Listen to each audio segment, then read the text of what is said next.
Грантты жеңе алмағандарға не істеуге болады? Әлі де грантты жеңіп алуға мүмкіндік бар. Себебі біріншіден игерілмеген бірнеше мың грант қайтадан үлестіріледі. Яғни грант алған талапкерлерден кейін тұрған талапкерлерге ұбт-да жинаған ұпай санына сәйкес беріледі.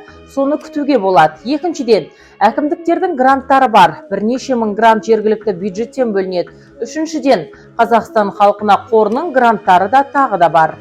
Төртіншіден, кейбір талапкерлер түрлі себеп бойынша жеңіп алған гранттарынан бас тартады. Олардың саны да аз болмайды. Ол гранттар да қайта тағайындалады.